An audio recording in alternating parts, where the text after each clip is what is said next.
To progress coaching institute में आपका स्वागत है। आइए शुरू करते हैं क्लास 9th की साइंस का chapter first the fundamental unit of life. तो प्रीवियस लेक्चर में हम लोग जहाँ तक किए थे उसी के बाद हम लोग शुरू करते हैं। हम लोग इसके ऊपर तक कर चुके थे पिछले लेक्चर में। हमको यहाँ शुरू करना है कि what is a cell made up of, what is the structural organisation of a cell. Cell किस चीज़ से मिलकर बनती है और सेल का स्ट्रक्चर क्या होता है, स्ट्रक्चर ऑर्गेनाइजेशन सेल का क्या होता है, यानी सेल का स्ट्रक्चर किस तरह से बना होता है। तो वीडियो या लेक्चर शुरू करने से पहले मैं आपसे ये वादा करता हूँ कि अगर 4 से 5 महीने रेगुलरली फॉलो किए तो इंग्लिश समझने की समस्या, इंग्लिश में कोई सब्जेक्ट, साइंस एसएसटी या कोई भी सब्जेक्ट हो, समझने की समस्या और राइटिंग की समस्या 90 से 95% समाप्त हो जाएगी। इसी के साथ हम लोग शुरू करते हैं। आइए अपना लेक्चर आज का।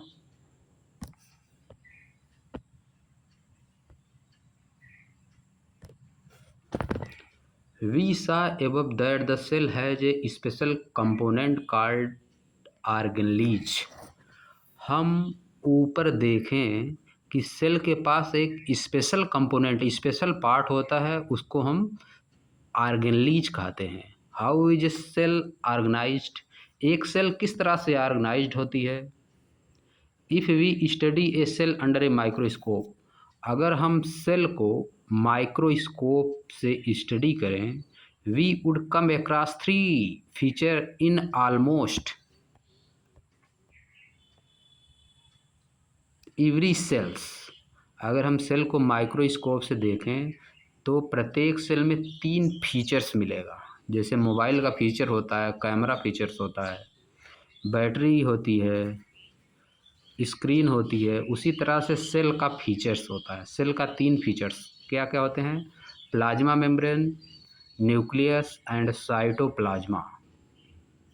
अब मान लीजिए कि आप या सेल है, सेल अगर हम मान लिया है तो इसके अंदर लिक्विड की तरफ जो सब्सटेंस पाया जाता है उसको कहा जाता है साइटोप्लाज्मा, और इसी सेल के बीच में पाया जाता है न्यूक्लियस, और सेल का सबसे आउटर मोस्ट कवरिंग को कहा जाता है प्लाज्मा मेम्ब्रेन्स, पीएम या सेल मेम्ब्रेन्स, प्लाज्मा सीएम या पीएम, प्लाज्मा मेम्ब्रेन्स या सेल मेम्ब्रेन्स कहा जाता है। All activities inside the cell and the interaction of the cell with its environment are possible due to these features। Cell के अंदर जितनी भी एक्टिविटीज़ होती हैं और सेल का इसके बाहरी इन्वायरमेंट से इंटरेक्शन इन्हीं फीचर्स के कारण संभव होता है। प्लाज्मा मेम्ब्रेन्स, न्यूक्लियस और साइटोप्लाज्मा के कारण संभव होता है। लेट अस सी हाउ, आइए देखते हैं कैसे होता है इंटरेक्शन इसका, इसके बाहर वाले इन्वायरमेंट से, इसके एक्सटर्नल इन्वायरमेंट से सेल का इंटरेक्शन कैसे होता है, इसको हम देखते हैं। अब सेल के अंदर ही पाया जाती है सेल ऑर्गेनली, सेल के अंदर ही सेल ऑर्गेनली इस तरह की पाई जाती है, सेल के अंदर ही पाई जाती है। अब आ जाइए हम लोग देखते हैं।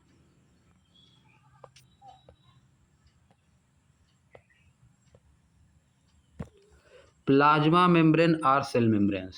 This is the outermost covering of the cell that separate the content of the cell from its external environment। यह सेल की सबसे आउटर मोस्ट कवरिंग होती है जो सेपरेट करती है सेल के कंटेंट को फ्रॉम इट्स एक्सटर्नल इन्वायरमेंट, इसके एक्सटर्नल इन्वायरमेंट से सेल के कंटेंट को सेपरेट करती है। जैसे यह मान लीजिए सेल है अगर, तो इसकी जो आउटर कवरिंग सबसे बाहर वाली कवरिंग है, इसको हम लोग कहते हैं सेल मेम्ब्रेन्स या plasma membranes. The plasma membranes allow और permit the entry and exit of some material in and out of the cell. Plasma membranes ही किसी भी मटेरियल को परमिट करती है, वह सेल के अंदर जाएगा या बाहर जाएगा। It also prevent movement of some other material, या कुछ दूसरे मटेरियल के मूवमेंट को प्रिवेंट भी करती है। The cell membranes therefore is called a selective permeable membranes, इसीलिए सेल मेम्ब्रेन्स को सेलेक्टिव परमिएबल मेम्ब्रेन्स कहा जाता है, क्योंकि यह चीज़ों को पहले सिलेक्शन करती है, इसके बाद अंदर भेजती है और बाहर भेजती है सेल के अंदर। अगर हमको सेल के बारे में लिखना हो, प्लाज्मा मेम्ब्रेन्स या सेल मेम्ब्रेन्स के बारे में लिखना हो, तो हम यहाँ से लेके पूरा यहाँ तक इसका नोट्स बना सकते हैं। This is the outermost covering of the cell that separate the content of the cell from its external environment.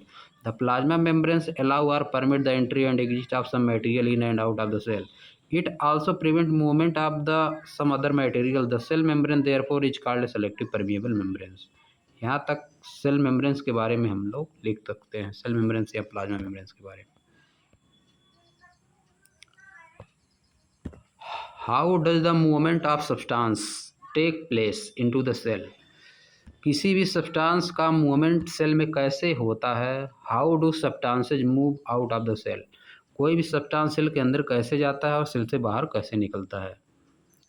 Some substances like carbon dioxide or oxygen can move across the cell membranes by a process called diffusion.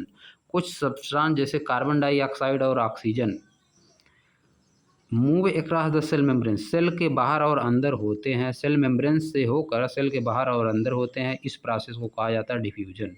What is the diffusion? What is diffusion? Some substance like carbon dioxide और oxygen can move across the cell membranes by a process called diffusion.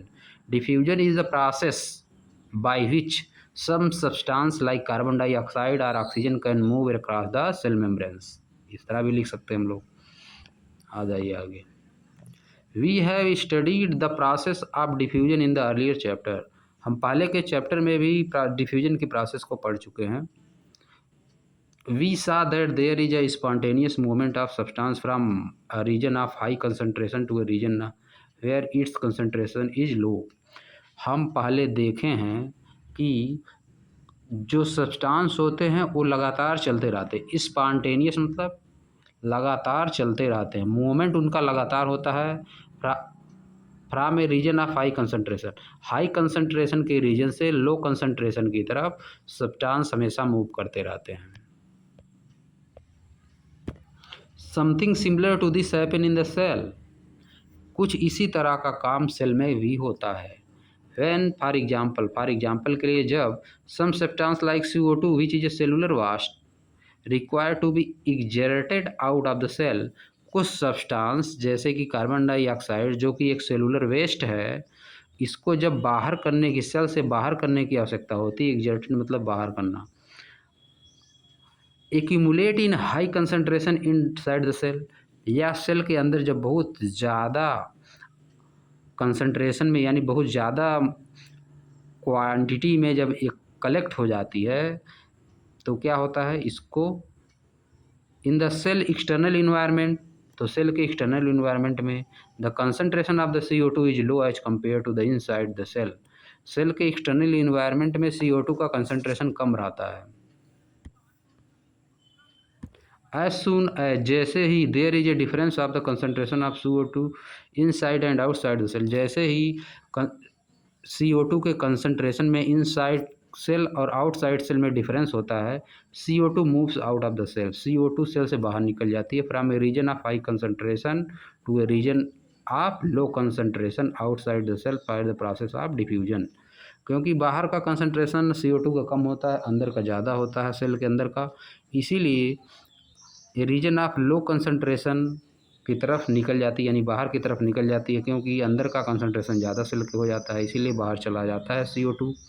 Similarly, ठीक इसी प्रकार से O2 enters the cell by the process of diffusion, diffusion के process के द्वारा O2 cell के अंदर प्रवेश करता है। व्हेन द लेवल और concentration of O2 inside the cell decreases, जब सेल के अंदर ऑक्सीजन का कंसंट्रेशन लो हो जाता है तो सेल के बाहर से सेलेक्टिव परमिएबल मेम्ब्रेन्स या सेल मेम्ब्रेन्स या प्लाज्मा मेम्ब्रेन्स से होकर ऑक्सीजन अंदर चला जाता है। Thus diffusion play an important role in the gaseous exchange between the cell as well as the cell and its external environment। इस प्रकार से डिफ्यूजन एक बहुत ही इम्पॉर्टेंट रोल प्ले करता है गैसेज के एक्सचेंज में, बिटवीन द सेल, सेल के as well as the cell and external environment. Cell और इसके एक्सटर्नल इन्वायरमेंट के बीच में बहुत ही इम्पॉर्टेंट रोल प्ले करता है गैसेज एक्सचेंज में डिफ्यूजन। आगे, water also obey the law of diffusion. Water भी डिफ्यूजन के रूल का फॉलो करता है। The movement of water molecule through such A selective permeable membrane is called osmosis. Water के मॉलिक्यूल का मूवमेंट सेलेक्टिव परमिएबल मेम्ब्रेन से water के movement को अंदर बाहर जाने को ऑस्मोसिस कहा जाता है।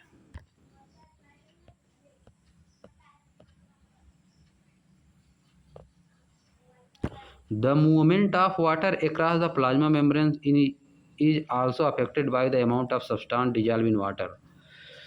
जो वाटर का मूवमेंट होता है प्लाज्मा मेम्ब्रेन्स के अंदर और बाहर, इज आल्सो अफेक्टेड बाई, उस पर प्रभाव किया जाता है by the amount of substance dissolve in water, कि वाटर में कितना सब्सटेंस डिजॉल्व है। यह इस पे निर्भर करता है कि वाटर प्लाज्मा मेम्ब्रेन के अंदर जाएगा कि अंदर नहीं जाएगा, या इस पे निर्भर करता है कि वाटर में क्या क्या चीज़ें डिजॉल्व है, सब्सटेंस कितने अमाउंट में डिजॉल्व है वाटर में। Thus, osmosis is the net diffusion of water across a selective permeable membranes towards a higher solute concentration। इस प्रकार ऑस्मोसिस जो है नेट डिफ्यूजन होता है वाटर का सेलेक्टिव परमिएबल मेम्ब्रेन से होकर towards a high salute concentration, उस कंसंट्रेशन की तरफ होगा जिधर सल्यूट जो है हाई कंसंट्रेशन में होगा, जिसमें ज़्यादा सल्यूट, उस सलूशन की तरफ। अगर अंदर के सलूशन, सेल के अंदर का सलूशन जो है उसमें ज़्यादा सल्यूट होगा तो जो वाटर है बाहर से अंदर की तरफ आएगा। अगर बाहर वाला वाटर में ज़्यादा सल्यूट होगा तो वाटर सेल के अंदर से बाहर की तरफ आएगा।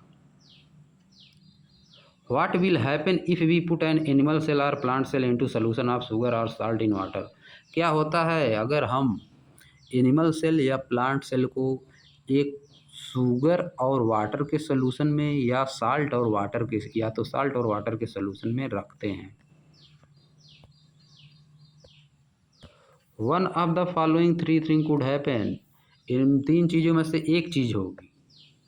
If the medium surrounding the cell has a higher water concentration, जो मीडियम सेल को सराउंड किया है, सेल के चारों तरफ जो मीडियम है, या मान लीजिए सेल है, इसके चारों तरफ का जो मीडियम इस साइड बना हुआ है, if the medium surrounding the cell has a higher water concentration, अगर इसका कंसंट्रेशन ज़्यादा है, देन द सेल के अंदर से जो वाटर है, उस जो सेल के अंदर लिक्विड है, सेल के बाहर जो लिक्विड है, अगर उसका कंसंट्रेशन ज़्यादा है, meaning that the outer side solution is very dilute, इसका मतलब बाहर वाला सोल्यूशन जो है डायलूट है।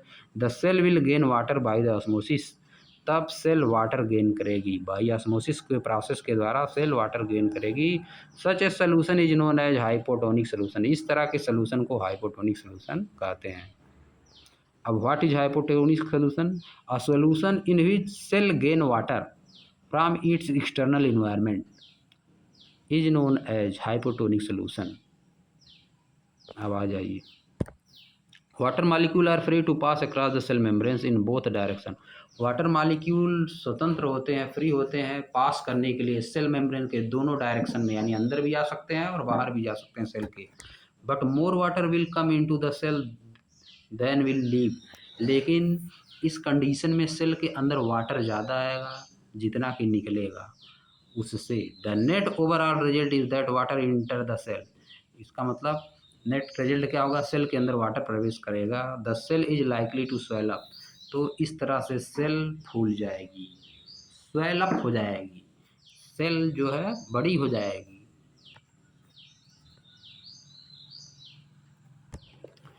If the medium has exactly the same water concentration as the cell, अगर जो सेल का एक्सटर्नल इन्वायरमेंट का मीडियम है उसका कंसंट्रेशन सेल के इनर साइड में जो वाटर है उसका कंसंट्रेशन अगर सेम है, there will be no net movement of water across the cell membrane, तो सेल मेम्ब्रेन्स के अक्रॉस वाटर का मूवमेंट नहीं होगा, such a solution is known as isotonic solution. इस तरह के सोल्यूशन को आइसोटोनिक सोल्यूशन कहते हैं। Isotonic solution is the solution when there will be no net movement of water across the cell membranes. Water crosses the cell membranes in both direction. Water जो है cell membranes के दोनों direction में पास करता है, अंदर भी आता है और बाहर भी जाता है, इन साइड भी और outside. But the amount going in is the same as the amount going out. लेकिन जितना पानी सेल के इनसाइड जाता है उतना ही सेल के इनसाइड से आउटसाइड उतना ही वाटर आता है। इसलिए there is no overall movement of the water. इसलिए वाटर का ओवरऑल मूवमेंट नहीं होता है, नेट मूवमेंट जीरो हो जाता है। The cell will stay the same size. Cell जिस साइज में उसी साइज में बनी रहेगी, ना ही सेल श्रिंक होगी ना ही सेल स्वेल होगी। If the medium has a lower concentration of water then the cell. अगर मीडियम एक्सटर्नल इन्वायरमेंट का, सेल के एक्सटर्नल इन्वायरमेंट में जो मीडियम है अगर उसका कंसंट्रेशन लोअर रहेगा देन द सेल, सेल से मीनिंग दैट, इसका मतलब it is very concentrated solution. इसका मतलब सोल्यूशन जो है बहुत ज़्यादा कंसनट्रेटेड है। The cell will lose water by the osmosis. Cell जो है लूज करेगी, वाटर खो देगी, वाटर सेल से बाहर निकलेगा। Such a solution is known as hypertonic solution. इस तरह के सोल्यूशन को हाइपरटोनिक सोल्यूशन कहते हैं। अगेन पुनः water crosses the cell membrane in both direction. Water cell membranes के दोनों डायरेक्शन में पास करता है, इनसाइड भी जाता है और आउटसाइड भी। सेल के इनसाइड भी वाटर जाता है और सेल से आउटसाइड भी आता है। But this time more water leave the cell then enters. लेकिन इस कंडीशन में ज़्यादा वाटर सेल से लीव करेगा, लेफ्ट करेगा जितना कि इंटर करेगा। Therefore the cell will sink. इसीलिए सेल सिकुड़ जाएगी। दस मैंने इस प्रकार osmosis is special case of diffusion. Osmosis diffusion का एक स्पेशल केस है through a selective permeable membranes, जो कि सेलेक्टिव परमिएबल मेम्ब्रेन्स से होकर होता है। Now let us try out following activity. आइए अब हम लोग इस एक्टिविटी को करते हैं। क्या है activity?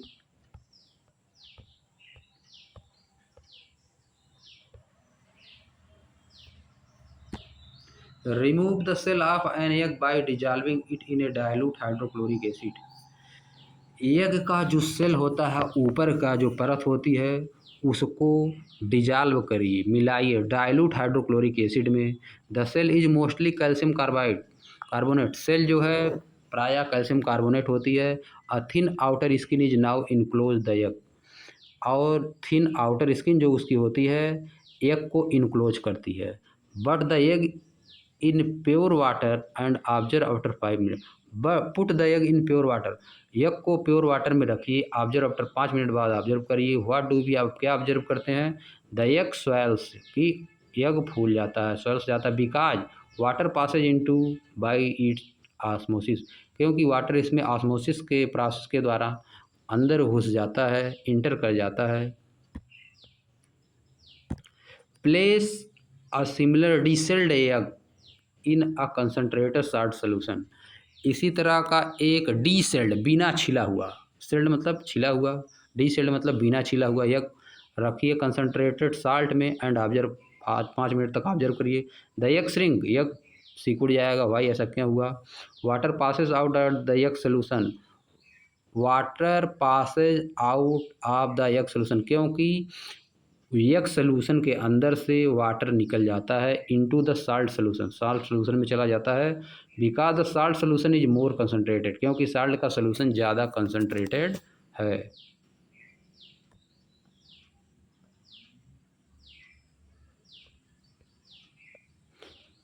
We can also try a similar activity with the dried raisin or apricot.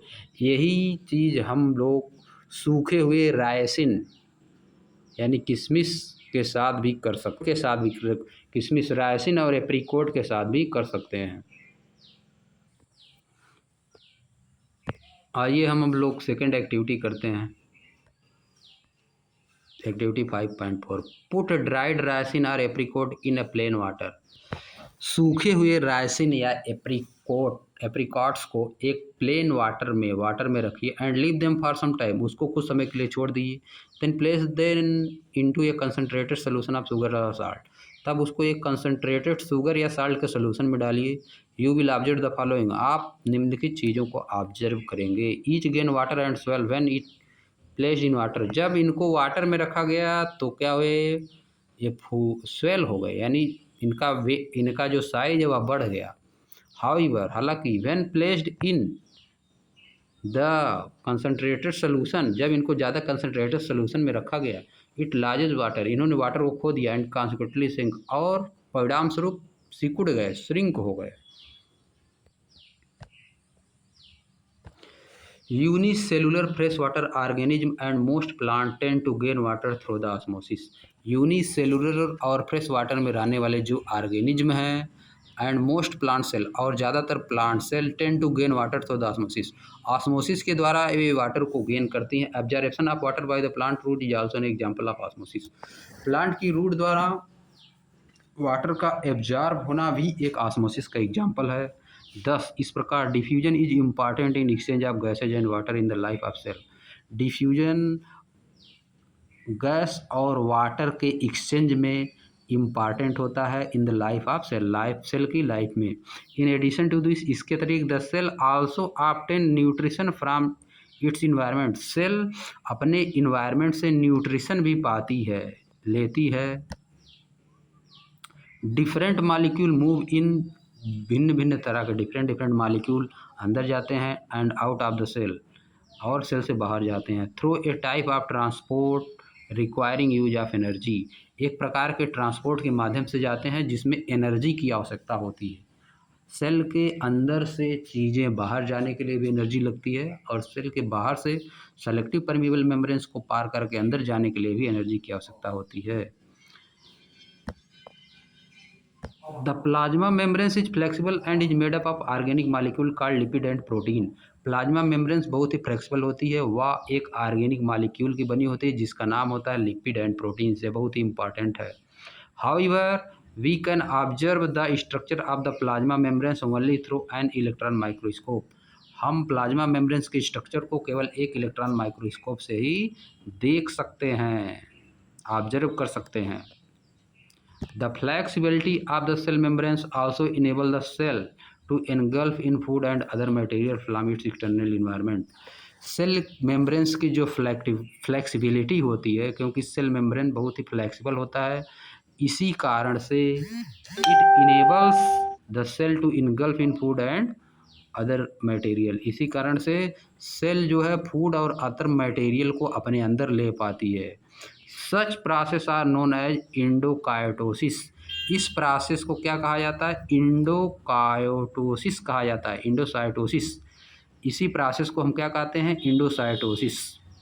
What is endocytosis, endocytosis क्या प्रोसेस है, जैसे आपको क्वेश्चन आ गया एग्जाम में, what is endocytosis, endocytosis is the process by which cell membranes enable the cell to engulf in food and other material from its external environment. Amoeba acquire its food through such process, amoeba इसी process से अपना food acquire करता है, इंडोसाइकोसिस के process से amoeba food acquire करता है।